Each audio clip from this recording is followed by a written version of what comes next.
So we dropped the boat in that first day. It was 6 degrees overnight. We waited until midday to go out there to hunt. In that type of weather, most of the time ducks are going to wait till the warmest part of the day. They're trying to conserve energy.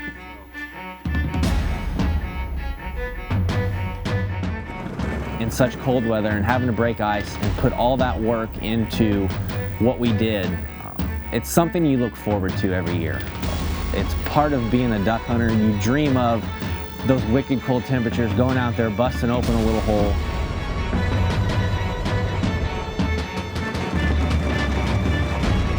And we found a spot by that tree where it was, I don't know, a 20 by 20 circle where there was hardly any vegetation sticking up, and we could get the mud motor in there and get it broke up, and then we kind of propped it against the tree and let it run, kind of like an ice heater, and just blowed all the float ice out.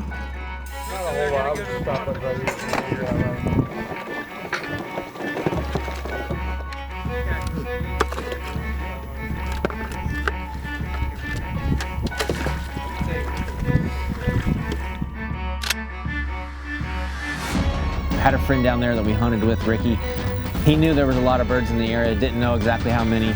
We get out there that day and start seeing birds float around mid-afternoon, but we really didn't know exactly what was there until that last hour of light, when you started seeing clouds and clouds and clouds of ducks come up off that refuge.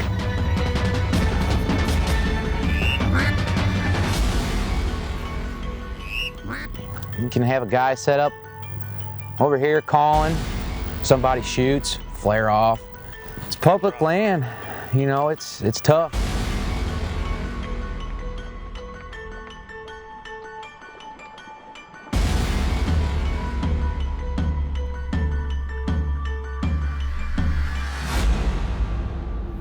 Ooh! Nelly. This week we're in Kansas hunting public land. We always try to hunt the X. It's obviously not always possible, and especially on public land. And the weather leading up into this hunt, it had been really cold for about 5-6 days. And the time frame that we were able to go, a lot of water was thawing out. It was starting to warm up. So we're hunting that transition period from cold to warm. It's always tough for 2 or 3 days until the birds readjust to the weather. It was no different in these 2 days. We had to bust a lot of ice going in there in the morning. Water was thawing out midday. It was refreezing at night. There was a lot of work that was put into these 2 days. Kansas public land, locked up hard around here. I think it was 7 last night, record lows. Ice is thicker than we thought, and we slept in. Went to breakfast, come out here about noon, and still with some serious ice breaking going on. So birds are starting to fly right now. Got a beautiful hole knocked out. Just using a few decoys. I think it's getting ready to get pretty good around here because we just heard a couple shots. And there's not a whole lot of other hunters out here, but the birds are starting to get up, stretch their wings, so we got something set up for them, see if they like it.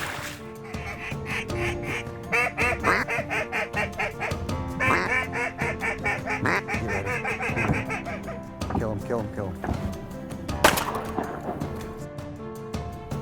Nelly!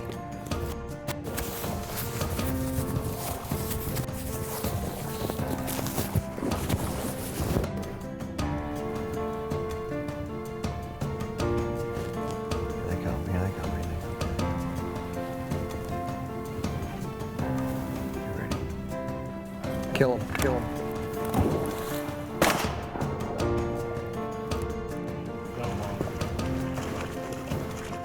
So when we got out there, we're going through all the boat lanes, which were clear, which a lot of hunters are either set up in the boat lanes or along tree ditches along the boat lanes. And we found a nice, good, medium-sized open hole in the smartweeds along this tree. Good cover, some behind a tree with a nice open spot right in the middle of the smartweeds. Right in front, right in front. Kill him, kill him, kill him. Right in front, right over the mojo.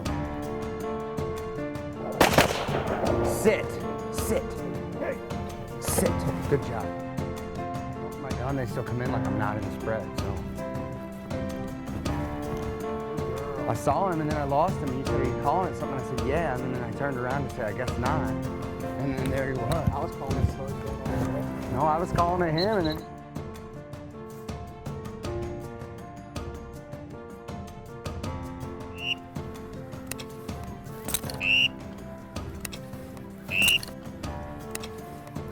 Cut him. Send your dog. Hey. Double tap. Hey, he ain't gonna leave. All of a sudden you're looking for the mallards, which all the mallards seem to work, you know, a little more kind of vertical, which it made it hard to get them on film, and you would just all of a sudden hear one above you, and he's locked up, and you just kind of work on him just a little bit, and they dive right down in. But then every once in a while you see on the deck 5 feet up, just barely over the smart weed, just cruising divers.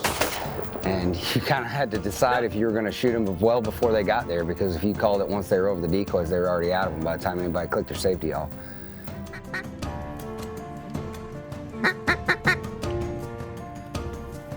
Cut. Ooh. That's not the first one you pulled. I think we covered about every species that day. Yeah, I don't think there was anything we didn't shoot hardly that we would normally shoot, you know, throughout the season. But yeah, redhead, canvasback, gadwall, teal, mallard, pintail. I mean, pretty much we had everything. Unfortunately, we were not in a direct flight line of where they were wanting to go. When they came up off that refuge, they either flew directly north to really not sure where, or the majority of them went west. And they were flying west along that river, which obviously had open water, even though it was really cold. So the end of the first day, didn't have a bad day, but we knew we wanted to make a move to where the majority of them were flying. A lot of them were flying to a private land that we're guessing probably had ice eaters going and had open water. So obviously we couldn't hunt there, but the next best option is to get under that flight line if you can't get on the X. So we made a move on day 2 to that area. Day 1, a lot of the water did thaw out. It got above freezing, but then at night, everything refroze the water. And when we got to this new pool for the second day hunt, it looked like no one has touched it. There was no boat lanes opened. And the previous night, we were watching them even pour down in there after shooting time. So we knew they were in there. So we kind of had our hopes up a little high.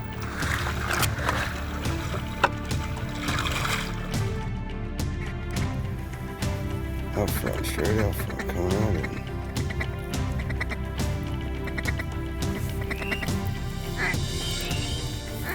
Kill him. You know, we get over there right where we want, and like I said, it looked good back in there. Nobody had been back in there.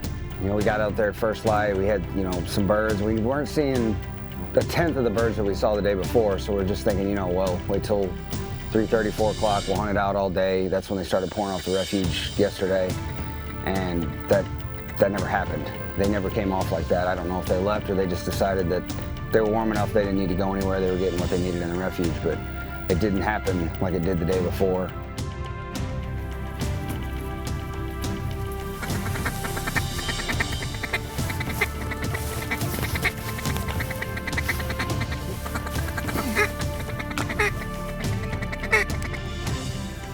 Up front, straight up front, coming right in.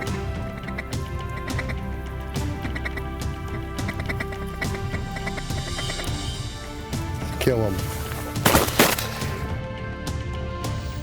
Going out there on public land in such cold weather and having to break ice and put all that work into what we did, it's something you look forward to every year.